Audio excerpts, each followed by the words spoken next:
Hi, we are Jim and Stacy Brebner from the Brebner Team at American Pacific Mortgage out of Maple Valley, Washington.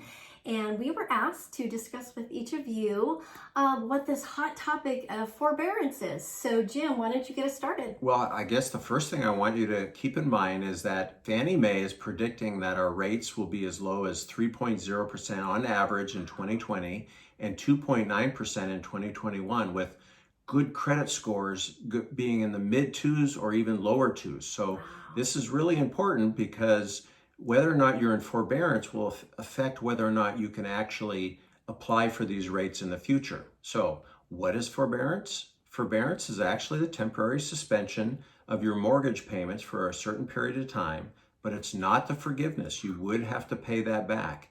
And so when you actually go and request forbearance from your service provider, the person sending your mortgage, make sure you have that in writing first before you suspend any payments so that it doesn't negatively affect your credit score. Yeah. And so how did all this come about? Well, on March 28, 2020, President Trump signed into law the CARES Act, and that is the Coronavirus Aid Relief Economic Security Act. That is a $2.2 trillion stimulus package. And in that package, it talks about forbearance, right? And any mortgage that is backed by the government has the opportunity to, like Jim was saying, suspend their payments for up to a year. Now, again, that is an agreement you make with your servicer, so don't just stop making your payment. That is really vital that you know that. And not all of the loans are government backed, but most are. And those that aren't, most of those servicers are still providing somewhat of a relief. Most of them are 90 days, but it's going to be up to your servicer. So make sure that you contact your servicer and find out exactly what kind of relief you can get. So we've been asked a few questions in regards to forbearance. So number one, when should I consider forbearance and when should I not?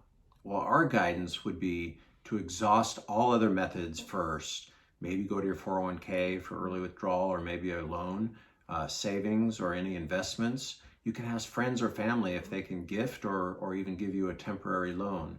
And then there are local community entities that are giving mortgage relief, and that you can look to the Washington State DFI possibly. So look there first and then consider forbearance. Now, number two, if I choose forbearance, how will it affect me going forward? That's a great question because that's really important. So will it affect your credit?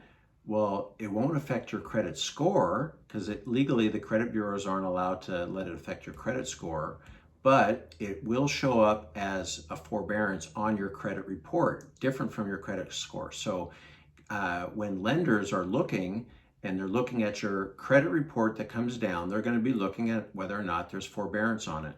And so just to give you a great example, you remember those great rates we talked about going out into 2021?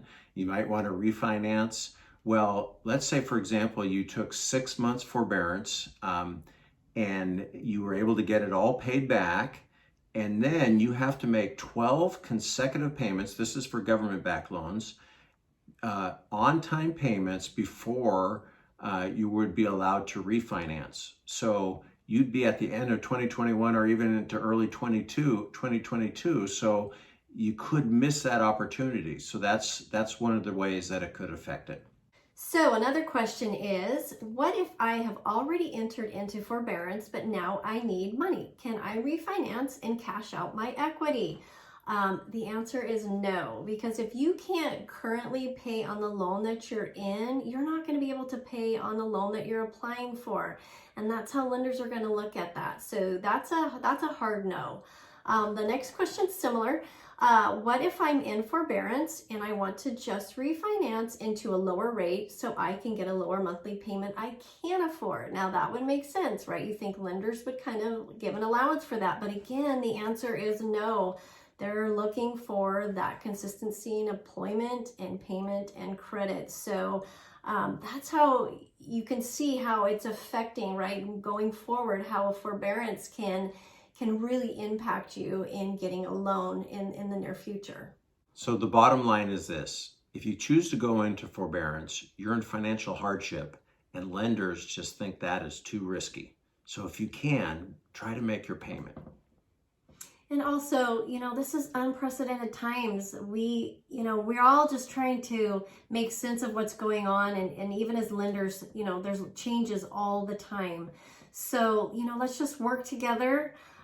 Use us as a resource. We would love if you have any other questions in regards to forbearance or your specific scenario.